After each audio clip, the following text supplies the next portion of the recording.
You're fine. What's up, everyone? Welcome to Unmasked, where things are discovered, uncovered, brought to the light, and made known. I'm your host, Lamar Bryant, coming live to you from PG County, Maryland. Today's show is a special episode of Unmasked with the first high school coach on the show. My guest is a longtime assistant coach with a tremendous basketball mind, outstanding work ethic, excellent talent evaluator, an elite recruiter, a teacher of the game, a great developer of talent, and I'm gonna say he's a friend, or as close as you can come into this business. And I'm gonna tell the story before I even say, he's a Montego Bay, Jamaica native. And before I even bring his name on, we go back probably even longer than this. But I can remember how it probably really started was 15 years ago, summer 2008. I get a call from from Coach, and he says, "Look, man, I got a player for you. You need to have at camp." I was running the hoop group at the time, and he said, "This kid is going to be special. He's a sophomore going to his junior year. He's transferring to us. Well, he's transferred already. A lot of people don't know it, but you need to have him at your camp because I think I'm not going to say the shoe company did not have him at the camp." And I said, "Okay, who is he?" He gave me the name. I said, "Okay." And the only reason I knew him because I lived in the state of New Jersey at the time. He wasn't a big name at the time. That's the crazy thing about it. And he said, "You need to have him at camp." And he came to camp the first day. And I can remember this too, Coach. No one knew who he was, and he was the 12th point guard picked in the draft, right? And I remember a guy said, first of all, two things happened. Steve Keller told everyone in the building they were idiots for not taking this guy as the best, as the number one point guard. And Rob Kennedy mentioned, why did I let a certain person draft him? Because he was worried about him leaving to go to an AAU team. But that person is actually, I want to say, 7-time All-Star in the NBA now. And a lot of people, even though I thought he was already known in the state, but I thought that was his coming out party nationally because you had the likes of Calipari and I know Florida at the time. All of them were flying back to see this kid who had a dynamite week. And I want to say it was Kyrie Irving before it was Kyrie Irving. And to this guy, he helped me out from just being a national thing. But I want to welcome to the show Coach Ray Miller. And before I even bring him on, his bio, he's been with, man, it's 33 years now, 30 plus years now as an assistant with Kevin Ball, and started off at St. Patrick's, at the time, St. Patrick's became the Patrick School in New Jersey, Elizabeth, New Jersey, which they had a ton of talented players who went on to play college basketball and in the NBA. And then they moved 12 years ago now down to Florida to Montverde Academy down in Florida, which that speaks for itself. Number one program in the country, ton of national championships. And he's a big part of, like I talked about, great talent evaluator, great recruiter, great at developing talent. I want to welcome to the show, Ray Miller. How you doing, Ray? Hey, Lamar, thanks for that intro, man. I really appreciate you. I'm doing great, man. I'm doing great. I'm down here in Florida. One of the things I love to tell people about Florida is that, January, February are the two best months of the year because I have to wear a jacket. I was up in New Jersey last week. We actually played up there. And I just remembered how cold my life could have been.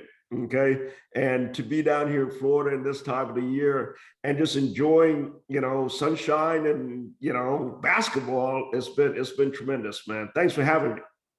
No, man, my pleasure, man. This is a long time. I'm excited because, people been saying, you got to get high school guys on, you got to get this on. And it's just interesting how the timing was perfect for us to get you on. So I really, thank you for taking the time to come on. We're going to jump right into it, Ray. We're going to get unmasked. I know a lot of people they've heard the name, they see the face, but I don't know if they know you, and they know what you do, but I don't know if they know you. So we're gonna kind of dive into that a little bit.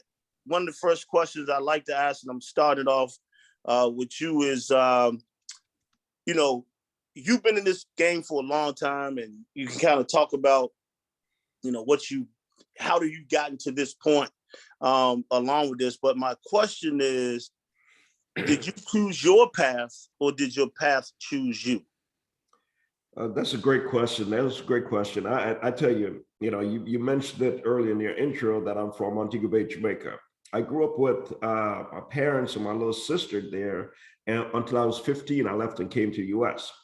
But all my time in Jamaica, I saw my parents helping others and doing things for other people, and I never really understood it, okay? But when I came over here at 15 years old, running track and playing soccer, not having a clue about what this great place called America was about, I got here and I realized it was all about hard work, dedication, and trying to figure it out. Okay, and I was trying to do that at a very, very young age. And I had some people that reached out to me and helped me and gave me some opportunities that I just could never, ever repay. Okay. And I remember talking to my dad one day, and I said, Dad, whenever I'm able to, I'm going to find a way to give back to other kids the way people have given to me. Right. So time has passed. I started, went to college, started college, run track there, working at, coming home, working at this local fast food restaurant that the owner gave me an opportunity to start working at when I was in high school. And I just started building this relationship with people about, just whatever they asked me to do or help them with, I try to do. I can't promise them that I'll do everything for them, but I try to do it. And I just felt that was my calling in life, is to help others. And so the question about whether I chose it or it chose me, I think it's a little bit of both. I think it's a little bit of both. I think I wanted to be helpful, and I think I was blessed by the man above with the ability to help others.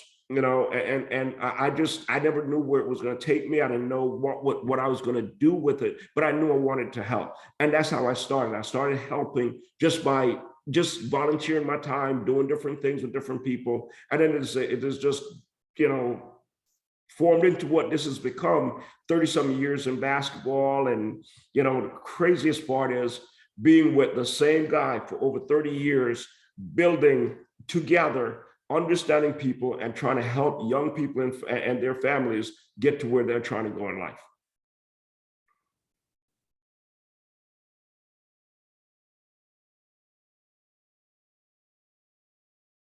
Ray, my bad. And that's unbelievable. I like what you said. You guys work with each other. It's not that you work for him. And that's what people need to understand. I mean, Kevin respects you to the utmost. He's probably not making a decision unless he's, first of all, he definitely talking to his wife, and but he probably coming to you next on a lot of things, so y'all been together so long. And this leads into my next question. You were at St. Patrick's School. I always known it as St. Pat's, not the Patrick School, but you're there. You guys were nationally known, but you weren't competing for national championships per se. You leave and you go to Montverde, and it's now you become a national program where you are competing for national championships. Tell me what's special or unique about both of those places that you work, because I don't think you don't become Montverde if you didn't do what you did at St. Pat's. Well, unique is a really unique word. Okay. What's unique about St. Pat's was I learned about basketball there. Okay. I learned about people. I learned about what this whole thing could be. And I also learned of things that I didn't want to be a part of. Okay.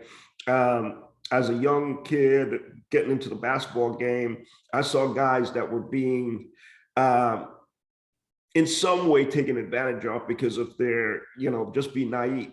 Okay. And I really wanted to impact that to make sure that these kids and their families had an understanding of what they're doing and how they should go about formulating decisions. Don't want to be your decision maker for anybody, but I want to give you as much information as I can possibly give you to help you in making your decision for you. Okay, so that was one of the unique things about it is just learning. And then being in Elizabeth, New Jersey, which is, one of the more underserved areas of the Northeast, and having the opportunity to compete at that level and compete against some of the best programs in the country at the time. Okay, there was St. Anthony's that was in Jersey City with Coach Hurley that was renowned. Okay, there was a school in Mount Wilson, Oak Hill, with Coach Steve Smith, who was at the time, those two programs were the two most prominent high school programs in the entire country. Okay, and then there was a little school in Elizabeth named St. Pat's, and we're competing each year for county championship, state championship, and there was a time where we were getting close, but we couldn't get over the hump, and Coach Hurley just dominated the state of New Jersey, and he was this big icon. And I remember saying to myself once, I wonder why he's there and why we're struggling so much to get there. Those kids that he's getting are the same kids that's in this neighborhood. And I need to figure out how to get those kids to recognize that there's another opportunity here, closer to home in Newark, in Elizabeth, in Linden, in Union. And so I started looking at that and said, look, let me figure this thing out. Okay. So I started going to AAU events and talking to coaches and telling them about this little school in Elizabeth that they should actually look at. Okay. The cost of going to school wasn't that great, at least not in my eyes. But for those kids, it was a lot of money. You're paying $5,000-$6,000 to go to school. Those probably didn't have it. Okay. And then we started thinking about ways to help the community, help these kids to get out of some of the situations that they were in. And that's how we all started. Okay. Some of those kids started looking at St. Pat's and seeing that, hey, that guy over there, Kevin Ward, is a pretty good coach and he has the ability to help you grow. And one of the first kids when I got there, Shaheen Holloway was already there. Okay. And some, God bless his soul, Radee Benson was there. Okay. Then we started getting some guys into school there and they started, growing. Okay. And then we got caught up with St. Anthony's. Okay. The first time we actually had a dynamic win was in the state tournament in 1998 when Al Harrington was a senior. Okay, and we jumped over the hump at that point and beat St. Anthony's. And then people really start recognizing that there was another team in New Jersey that had some, the opportunity to be good. Okay, and then some of the guys that came in after Al, the Sam Dellenbeer, and some of those guys helped us to kind of establish a foothold in New Jersey, and that's how this really got that made St. Pat's unique. The difference here at Montverde, many years later, okay, we get a call. Coach Ward got a call about coming down to Montverde. At the time, the Catholic schools were struggling around the country because of some of the stuff that has happened in the Catholic religion, if you will. Okay, and some of those schools were closing. Okay, and schools were just having a very difficult time. And then St.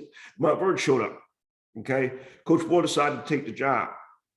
And once he got down here, I came down, visited with them, looked at the team. I saw what this place was.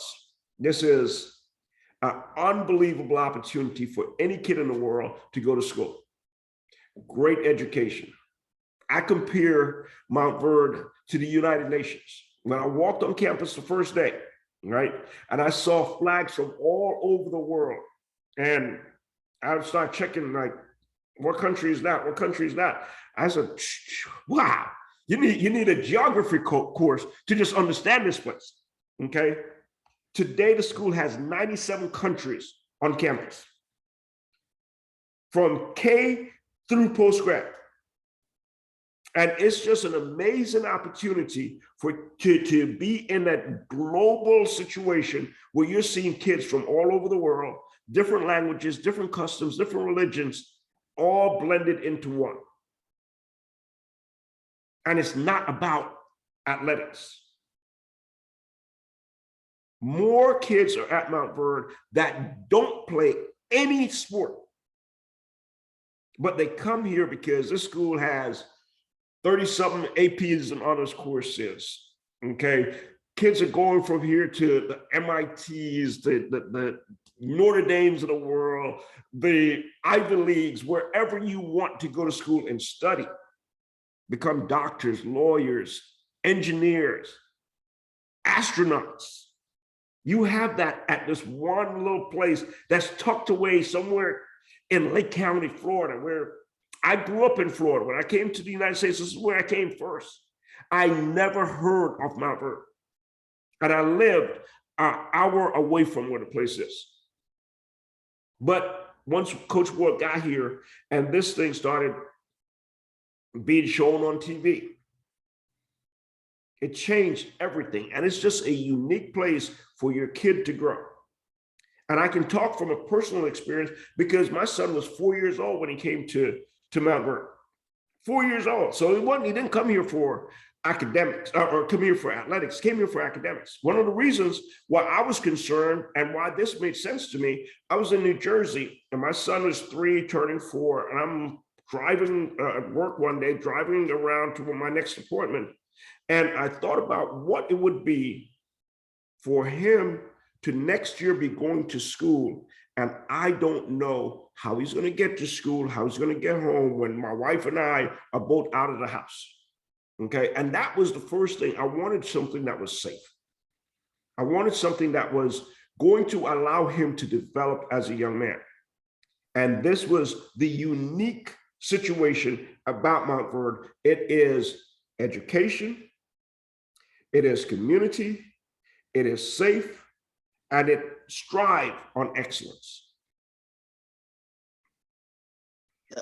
That's some great stuff right there, man. Hey, I tell you what, if I know somebody, you selling me right now. I know they be going to Montverde, so that's a powerful Send them on job. down, man. Send them on down. Hey, I trust me. I've been there several times. I know how beautiful it is on the water. You're not lying about it. That's one of them. I think I was there in November. I was just there in November for a practice. So definitely, it is all he say. I asked this question, and I say this because you talked about when y'all guys left St. Pat. So the first time I heard about Montverde was when Kevin Sutton took the job. He left Bishop McNamara here in Maryland.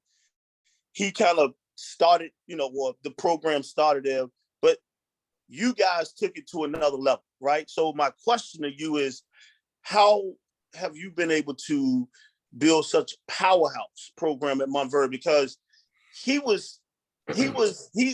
started it, or, they gave him an opportunity, but you guys you took it to national championship level.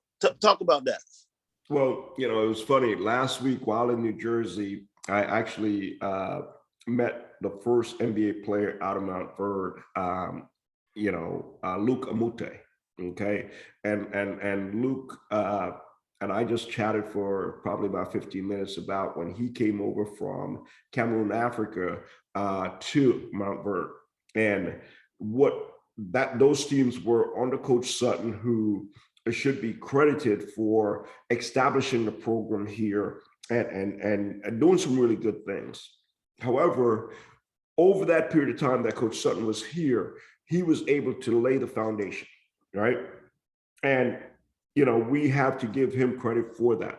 So when we came in and we looked at the program, and we realized that there were opportunities to grow. And it was hard at first because if you look at the map of the United States, Florida is down here and everything else is everywhere else, okay? We probably one of the few states that have the least bordering states in the country, okay? So when you talked about a boarding school, an international boarding school. And people just didn't understand what this could be. And we got some opportunities to play. And the first year we had a Joel Embiid here as a young 175-pound 7-footer that, just, thin and learning the game, but you see the potential. Okay. You had Casey Hill, a young point guard here that was learning how to compete at a high level. And we found a way to just kind of blend that team together and pushed and pushed and pushed. And we ended up being invited to, I think it was the NFHS at the time, for the high school national championship. And we played 3 games that year on TV, okay, and the national tournament. Okay, we were an underdog. We went in and we found a way in the championship game. We lost that championship game. Okay. However, it gave us some visibility to the rest of the world. Okay. And that kind of gave us a chance to start, talking about Montverde more prominently to people across the country. And, the fact that we were one of the few schools in the country that had TV visibility. Okay, went to the best tournament. We coached the kids hard. We tried to make sure that they developed, and we had a great product at Montverde in terms of our school, our academics, our community, and our safety. And kids started wanting to become more interested in knowing more about us.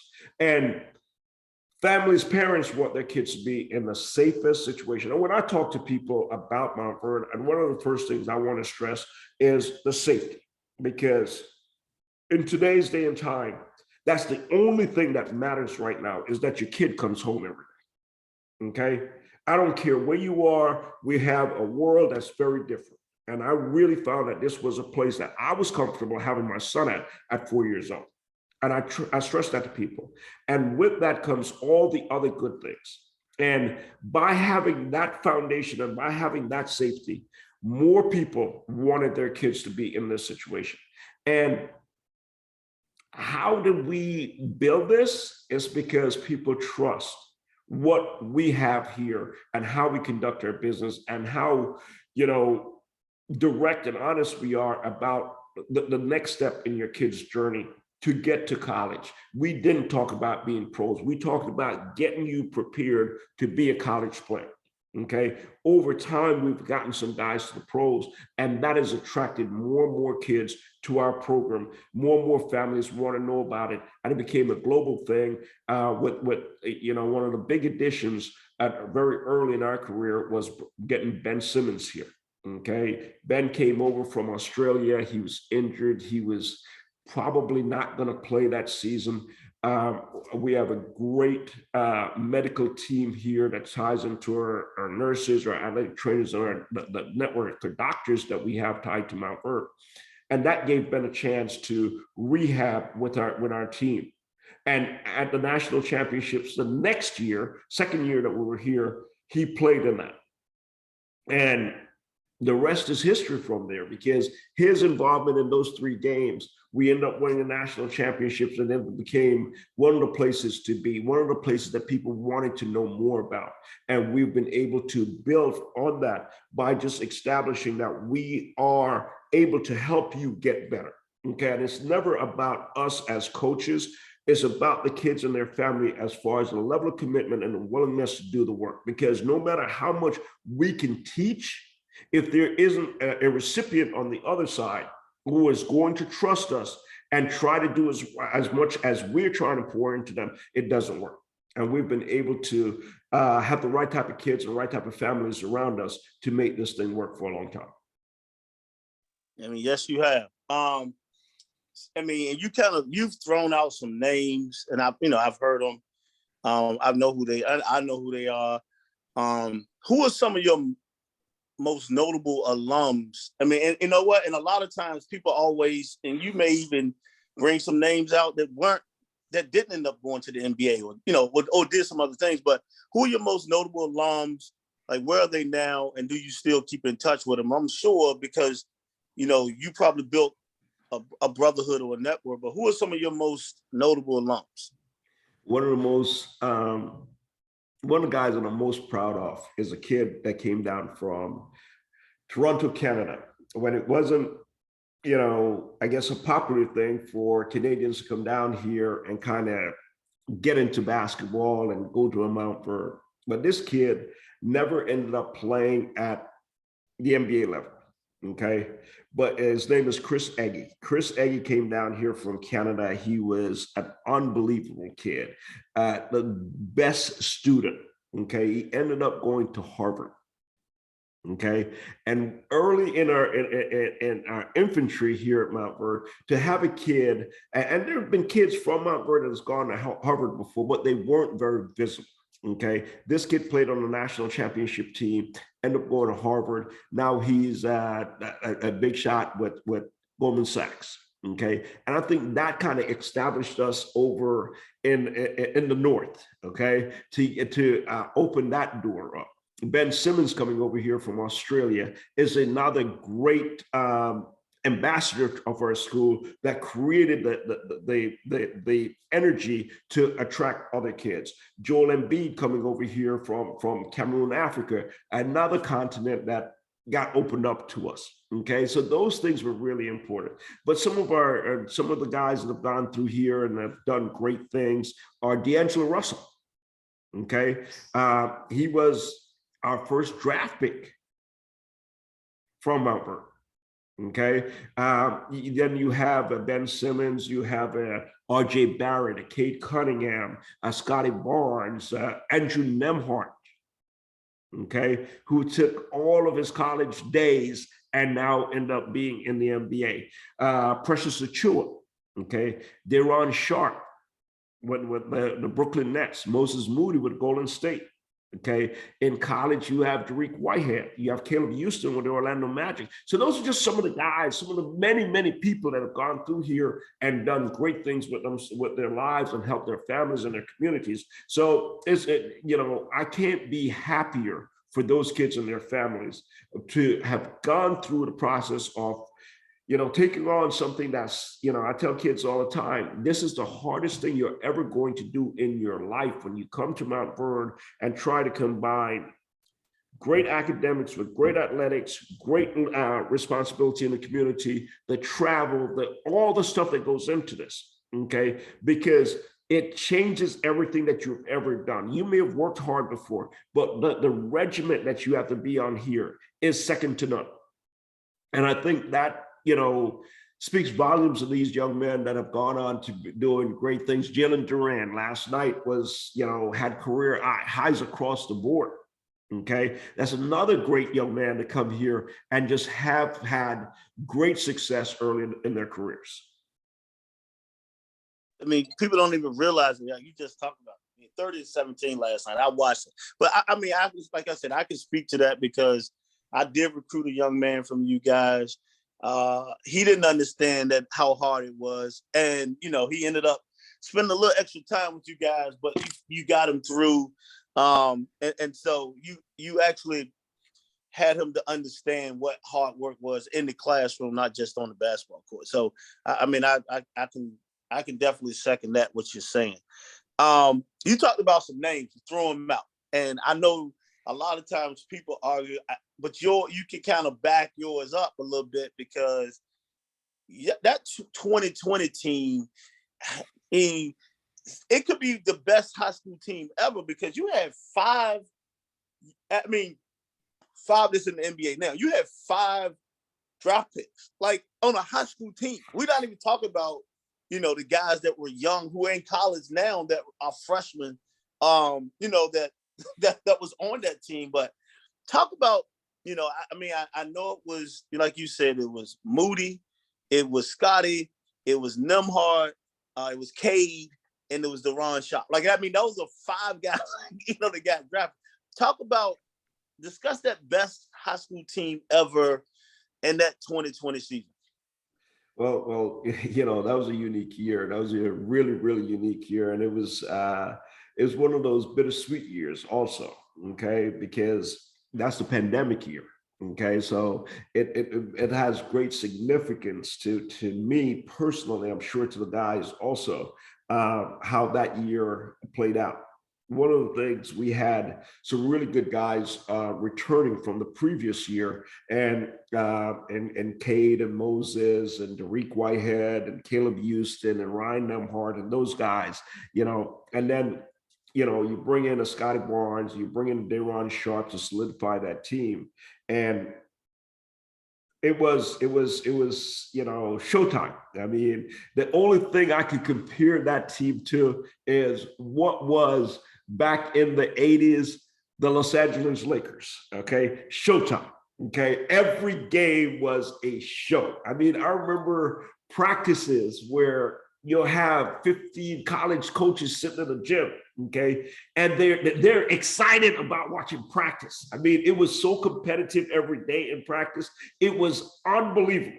Okay, at the end of practice, you'll have guys playing ones with each other. Okay, and there were days that you watch Kate Cunningham go up against Scotty one-on-one. You see Daron Sharp and Scotty. You see Daron Sharp and Moses, and it was just the togetherness of that team, the competitiveness of that team, the unselfishness of that team, and the professionalism of that team was unreal. All 5 starters in that team was drafted in the NBA in the top 32 picks. Okay, and we had 3 lottery picks in that. Okay, we had 4 first-round picks and a total of 5 guys from that one team that was drafted. Okay, it was fun. It was fun. We won each game by an average of 39 points. And so every player on that team played in every game. Every player. Okay, a young kid like a Dariq Whitehead, who I think was a sophomore at the time, just saying, "Hey, let me stick my foot in the water. Let me stick my foot in the water." I just watch him grow up. And when you talk about a kid like Dariq, there's nobody else that I can think of that played in high school that have played with more pros on their teams than he has. He's had an unbelievable career. And when you look at all those guys who still in a group chat, okay, you can see them still texting and calling and just always being together, no matter how long this has been. But I don't know. I haven't seen all the other high school teams, but people say that it was the best high school team ever. I can't disagree because I know they were really, really good. Okay, but it ended premature, and this is the bitter part of it. Early March, the pandemic hit, and the United States and the world shut down. Excuse me, and we never got to finish the season the way that we wanted to. Okay, but I still think that there hasn't been anything that I've seen that was better. So I enjoy just thinking back to those days and just enjoy still communicating with all those guys and just seeing them prosper and do great things. And that was just an unbelievable time in high school basketball. That definitely was, man. Like you said, 5.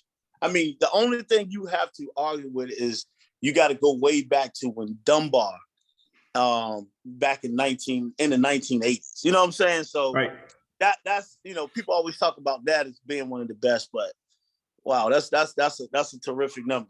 And you brought up a couple of names that are up and coming guys, and talk about who are some of your up and coming best college and or NBA prospects right now, like people that you notice in college, and then people that you have in your program right now. Like I was fortunate to come and watch practice, so I can tell you who my thoughts are, but I'm gonna let you talk about that.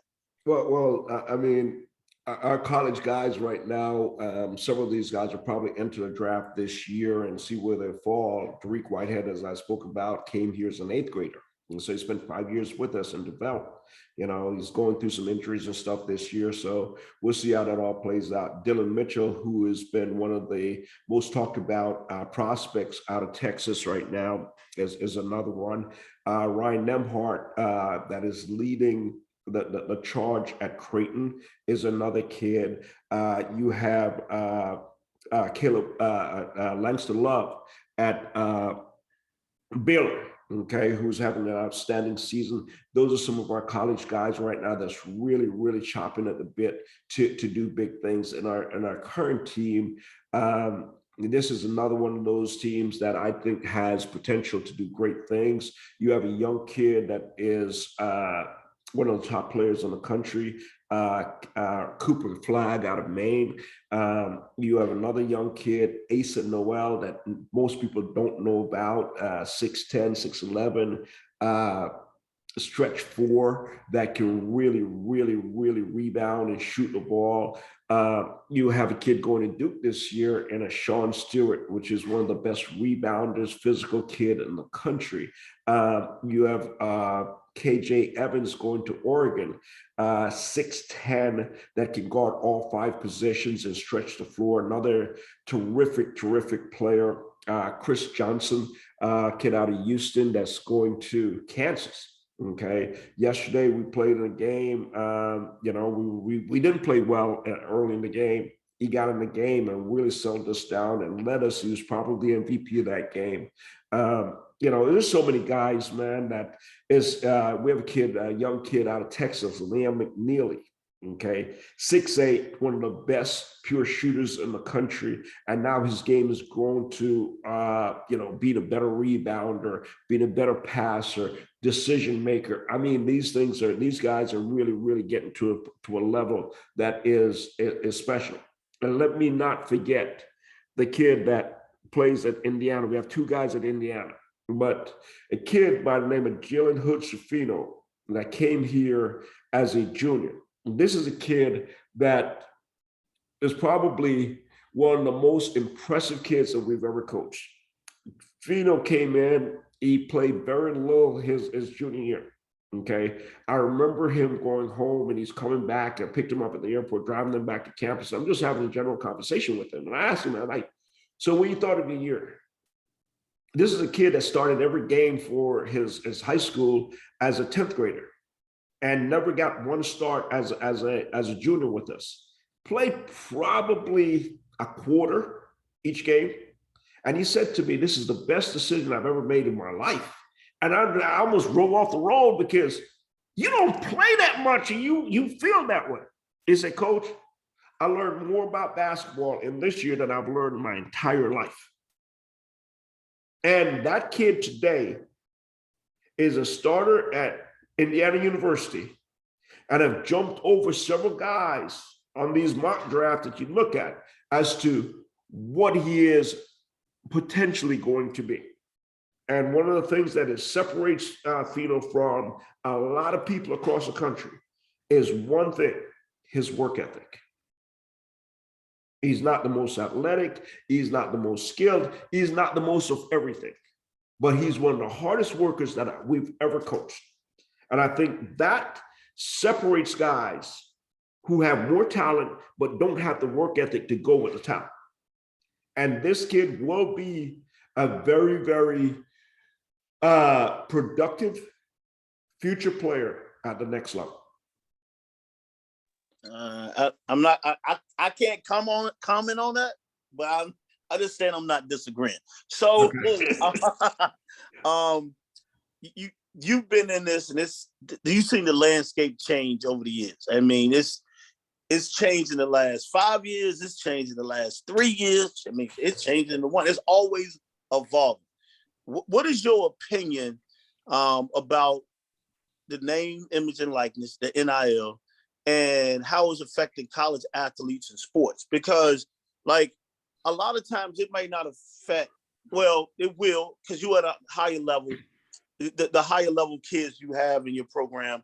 But, like, talk about that. Talk about your opinion about the NIL and how it's affecting college athletes and the sport.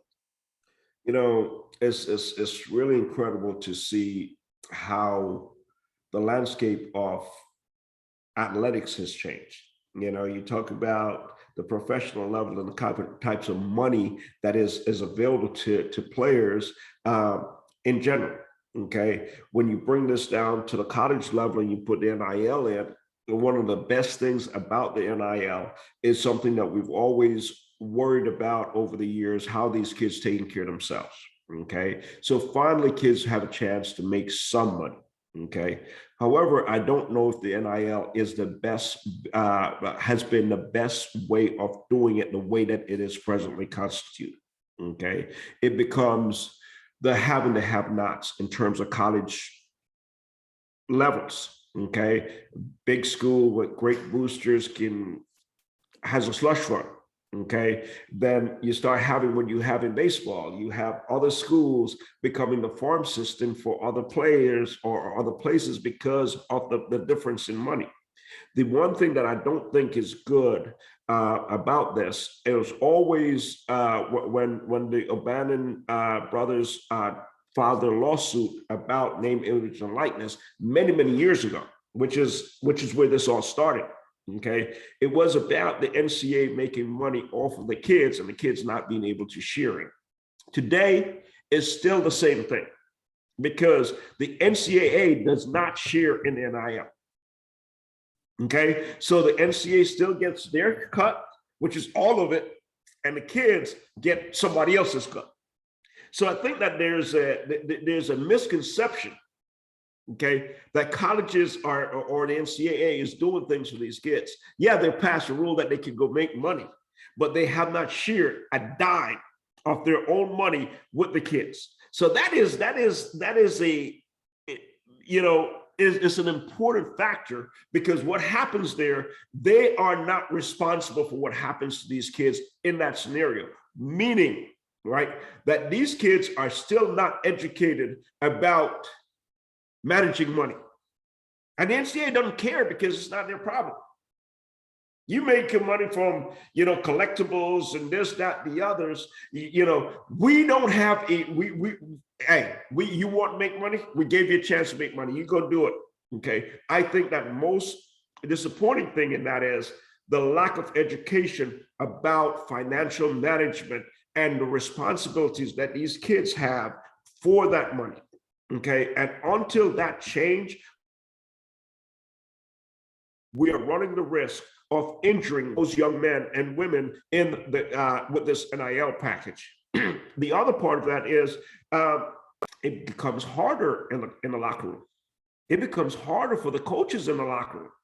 I talked to several coaches over the years that they've had this NIL thing. Okay. And when kids are making as much money as some of these kids are making, and you have an assistant coach like myself or somebody else talking to a kid about working hard, how do you motivate a guy to work hard when he's making the money that he's making and not have to do much for it? It becomes a problem. So we got to manage egos. We got to manage the chemistry in the locker room. And we have to really start making sure that these kids understand that their future is much longer than this short-term money that they're making. And that, I think, has to really be explained to kids and their families so as to make sure that we protect them from some of the pitfalls that may pop up, such as the IRS. Yeah. You're 100% right. I mean, you said it, two things there. One, they don't understand generational wealth versus the short term, right? I mean, that's, you know, what it is. And I love the part about managing, like the managing money part. Like you got to teach, like, trust, before the NIL came along, when kids got their they got their checks, their refund checks, or just their reimbursement, their Pell Grant, the one thing that they got like, you know, 4,000 or 5,000 a semester. Then we're not even talking about before the NIL. I mean, the first thing they're going to get is Jordans, Beat headphones, and tattoos. Yep. They were blowing it. And then guess what? 2 weeks later, coach, I'm hungry. Right. Like, you know what I'm saying? Like, you just got $5,000. But like you said, the managing money part and all those things, you know, that's what the NCAA, like you said, that's the one part they should, if you're not going to give the money, step in and give the resources so these kids can understand how to manage and go through this money.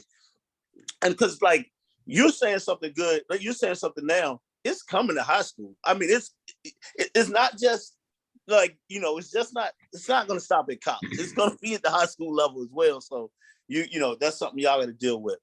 Another thing, man, like that's big in college athletics is that changed a lot. That changed the landscape of recruiting, because a high school kid now, unless you are a 4-star or 5-star kid, it is very hard for you to go to schools now or thinking the level that you used to go to, because everyone wants to transfer. What are some of the pros and cons about the NCAA changes to the transfer portal? Because like I say this, Ray, it's the portal now. It's the let me take the junior college kid second. Oh, let me go to the guy who can transfer up from Division II or Division III because he got experience already. Oh, let me take the kid that we can still possibly sit out that may need it, right? Then is the prep school kid, then it's the high school kid. So talk about, the pros and cons about the NCAA changes to the transfer portals. I was always a proponent of having transfer or allowing kids to transfer if they want to, okay, in certain situations. I remember way back when there was a Big Ten school that a kid was there and he wanted to transfer possibly closer to home, and his coach had denied him that opportunity, right? And I always felt that was wrong, because the opposite side of that was that same school was accepting transfers, okay? You want to accept a transfer, but you don't want a kid to transfer from your school somewhere else, and you want to dictate to him what he can and cannot do. So I always thought that there was a disjointment in that, okay? Now that I think the NCAA made an error in the way they changed the transfer rule, in that kids were always interested in not going to a school where I've committed to XYZ university and my coach just got fired, or my coach took a job somewhere else, and I wanted to go play for my coach. And the NCAA has always said, you sign your letter of intent to play for the university, not the coach. It's a bunch of BS, okay? You go to a school because the people that are at the school that's recruiting you are the reasons why you're going to that school, period. Okay, when that changes, you should have the opportunity to reconsider. Okay, and so I think changing transfer rule was a good thing in that regard. However, I don't think that it was ever meant to be open free agency. Okay, this has become the Wild Wild West. So I'm at school X in, a lower conference, and I got a good player that I've developed for 2 to 3 years, and he's playing really well, okay? And now because of this, I'm going to lose my player because the school at the ACC, the Big 12, whatever, is actually enticing my guy to leave me and go play at the higher level, which I'm fine with to some extent. But I think it hurts the smaller schools specifically because they can't, it doesn't allow them to continue to grow their players. The other part is at the higher level, okay, we're teaching kids how to not be patient. Immediate gratification. When you go to college as a freshman, there's a learning curve. If you're not playing as a freshman, that's a reason for you to leave your school and go find somewhere else. So now you're teaching kids, hey, go to an easier path. Don't necessarily have to work for stuff, and be patient and have anything but immediate gratification. Okay, so there's a lot that goes on in this transfer rule that is not necessarily good for the teams. Every coach in the country, and I talked to probably 50 to 75% of them, okay? And they'll tell you, oh, I'm waiting for the portal to open up because we need to get older. We need to get older. So in this era, now we talked about it with my 1920 team, where the pandemic caused kids to spend and get an extra year in college. Now the portal opens, so college coaches are waiting. I'm not winning. I want to keep my job. So let me go get some older guys so that I can win right away and I can get another contract. So now that pushes all those kids back down, back down, back down. And now you're finding that kids don't have, coming out of high school with great numbers, great ability, not having the same opportunity to go to college and be a part of an NCAA team, because there's so limited number of opportunities because guys are not leaving. And then you tie that into kids. North Carolina brought virtually their whole team back last year, okay? Because of their success, one. And part of that is, let's not kid ourselves, they're pretty good at NIL packages, okay? So those things help to, hey, you know what? I can wait another year. I know I got some guaranteed money coming in here if I stay in school a little bit longer, and that hurts kids that's in high school. So I think that there's so much with the transfer rule that has allowed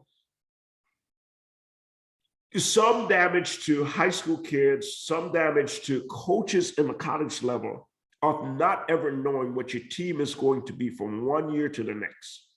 Okay, you at one point, you had seniors that they were going to move on. Now you don't know how many of your underclassmen is going to stay because it's the wild, wild west. So I think that the intent of opening up the transfer portal was good in some instances. I also think that there is some damage, collateral damage is done to the sport in general because of how the portal is now being allowed to be used. And the other part of it is there are guys that goes into the portal, okay, thinking that they are going to be moving up, that end up not having anything at the end of the day. They lose their current scholarship the moment you enter the portal. The school no longer has to hold your scholarship. And then you don't get picked up by any school. And now, where do you go? What happens to those kids? So there's a lot that needs to be figured out from an NCAA level on how the portal is operated and how this impact the young people that are being affected by it. Wow, that's some powerful stuff right there, man. All true statements, and that is like they have to figure it out because it's only going to get worse. I mean, you talk about, like, I remember when they started talking about the transfer portal and how you almost got to recruit like junior college now. Like you know what I'm saying? Like you might have them for a year, you may have them for 2 years, but that's what it's become now. It's almost like, I mean, you have to recruit. And the thing about it, that opened up a little bit too, because in the past, when you recruited a kid, he came on your campus. Once he was on your campus, you just assumed everything was okay. Now you got to recruit him the whole time he's there, because you could be walking through the line and it's like words are exchanged and they be like, oh, they got interest in me. So, man, you have to recruit your kid as hard. And that should have been number one before the transfer portal. Right. Recruiting your kid first, then the transfer portal. Jump into the NBA, because this is coming down the pipe. I mean, it's going to be here sooner than later. And you're starting to see it where, they're allowing NBA guys to come to certain events now, like EYBL or certain high school events. Like that's coming down the pipe to get guys that's working to kind of start getting affiliated with these guys. Because it's been since 2005 was the end. The last class, I think 2005 was able to be straight one and done. Like, what's your thoughts on that? The NBA ending, the one and done rule? Well, I think the one and done rule be ending or being discussed about ending. I know that there's constant conversation from some of the people I talk to on both sides of the fence, the Players Association and the NBA side, that there's several discussions about what may happen in the next bargaining agreement about changing that rule. I've never been a fan of the one and done rule. I think that when a young man or a young woman go to college, and they're told that you can basically get through semester one, okay, and then second semester, I'm thinking about doing something so the academic piece is not as important, is a very, very dangerous game to play with your future, okay? Because I think that you go to college to learn and grow. And the educational piece is extremely important. And sometimes that gets lost in this one and done mentality. Um, I think if a kid is good enough to go out of high school to the professional ranks, they should be allowed to.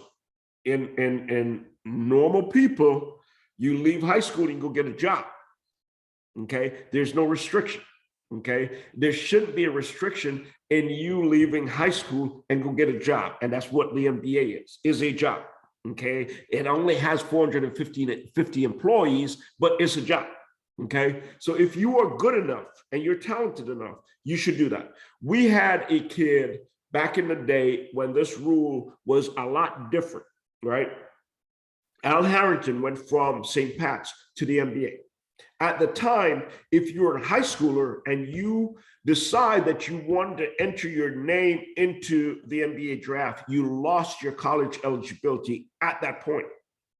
I think that was a disservice to the athlete, okay? Because if you're in college and you do the same thing, they allow you to test the waters. So if this is the same rule, should apply to a high schooler. If they change the one and done rule, I hope they change that aspect of it, because it will be unfair for a kid who wants to get a job to be told you didn't get a job and you don't have another opportunity to get your education and play the sport of that you love. I think that's one of the things at one and done rule that needs to really be looked at if whenever that changes and they go back to taking kids out of high school. I also think from an NBA perspective, the idea of allowing the NBA personnel to start attending some high school events is a good thing, because you want to know who you're investing in, okay? And if you don't have the ability to evaluate what you're doing at that level, then you are setting those teams up to make drastic mistakes. And it's a lot of money. It's a lot of money. You need to know who you're putting into your family. Okay, and this would be good for the NBA teams to have that ability to understand who these young kids are and why they may succeed or fail at the next level. And without having the opportunity to evaluate that, you can't really tell. Okay, so I think that's important. And I think that if you do go to college, I think the colleges need to have some idea of how long you're going to be there. Okay.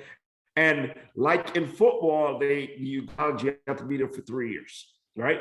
In basketball, if you're going to go to college, okay, you should have some opportunity to have a kid more than a year in college so that at least you have some consistency with your team. Okay. But having the one and done rule is good to some extent. Changing it back to high school, I think, is better, because some kids just don't like school. And you shouldn't force a kid to go to college if that's not what he wants to do. With the way basketball is right now, kids have to go either sit out, go to Europe, go play in the G League, go play in overtime, go play in all these different places to get to where they're trying to go to.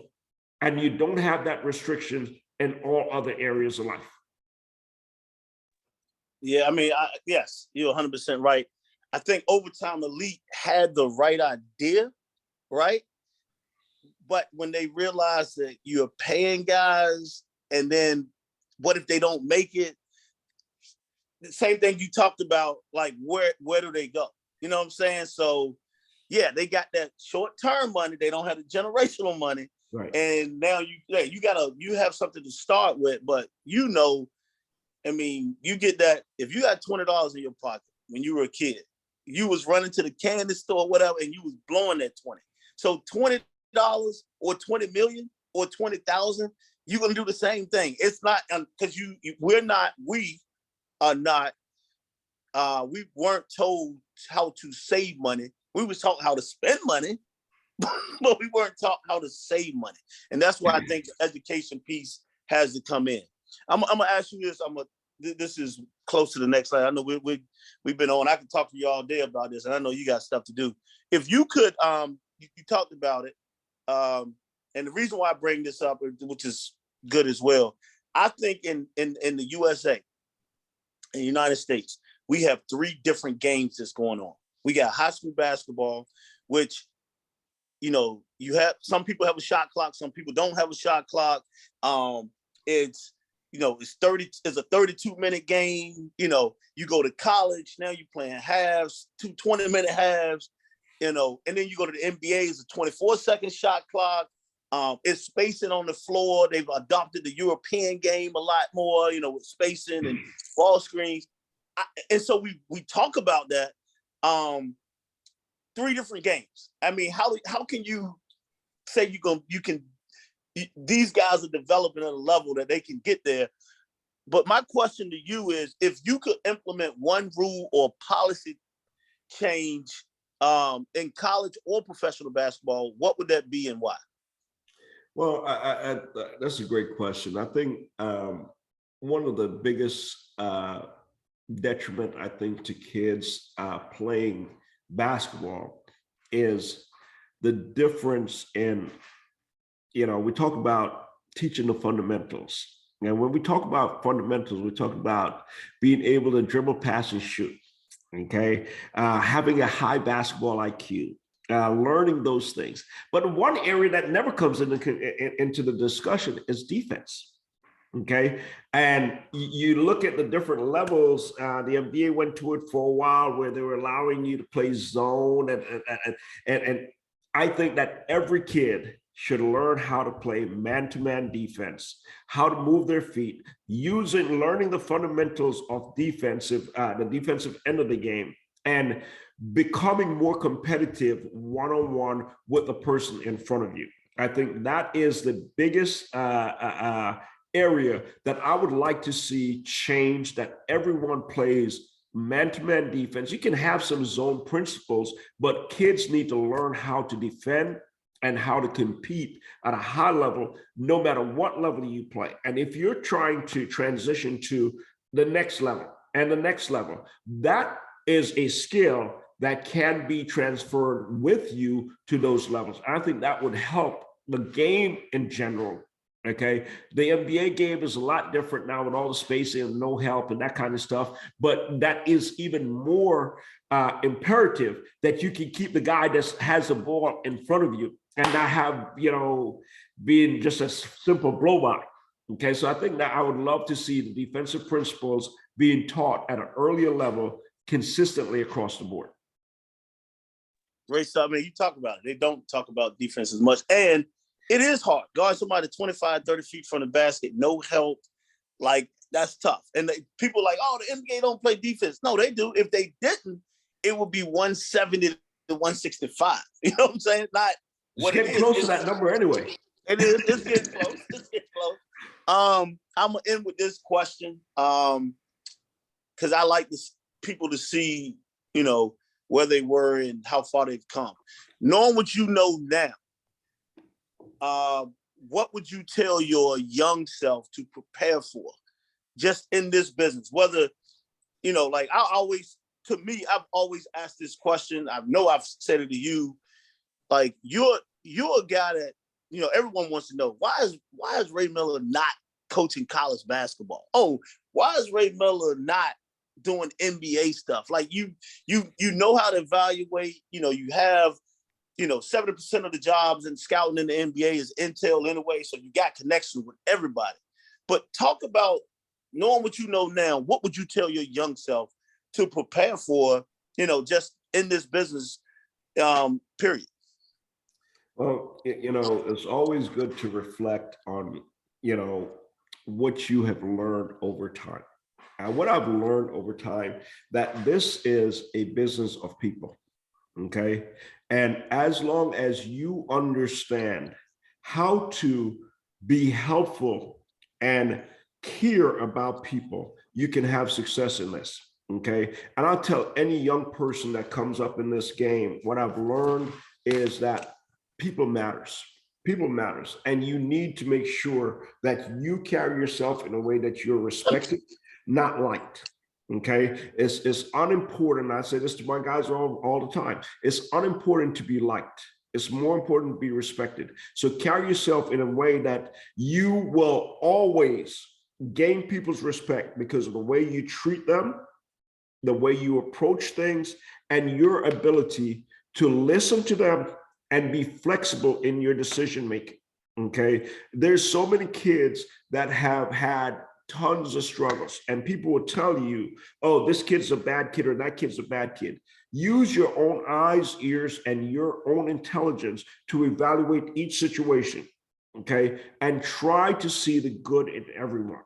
Okay, because it's easy to form opinions and assumptions that changes things for some other person than it should. If you can truly look beyond just the face value and look deep into that person's heart and mind to find the good in it, and then try to attack that to help that person grow, it will be the best thing that you could ever do in life.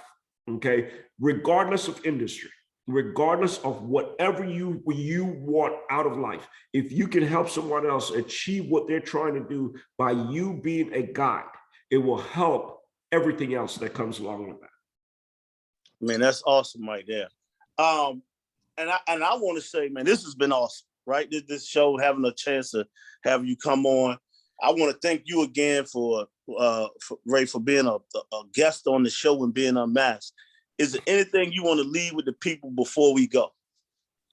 Well, I tell you, this has been a tremendous opportunity for me over the years to just grow in this sport and just meet some of the people that I've met, and build some of the relationships that I've built, and maintain those relationships for lifelong opportunities.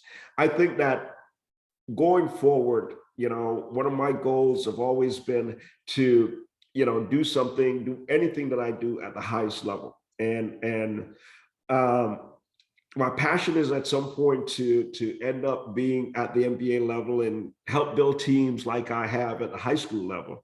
I've considered college. I've considered the other business models that's out there. But I think that my passion is always building the team and being behind the scene of, helping someone else be great. Okay, so that's what I look forward to, that some of those opportunities will eventually materialize, and if they do, then I have to take a serious look at it and see if it's the right fit. But what I do today, I love helping young kids grow up into being young men and young women. So I would never ever want to not be involved in sports through this platform, helping people to grow. Man, that's good. We need more people like you in this profession, in this profession. So I want to thank the viewers for watching another great show. Stay tuned for the next guest. And he was the first. He set the bar, for being a high school guy. So he set the bar. I want you to stay tuned for the next guest as we get them unmasked. See you next time, and stay safe. Thank you.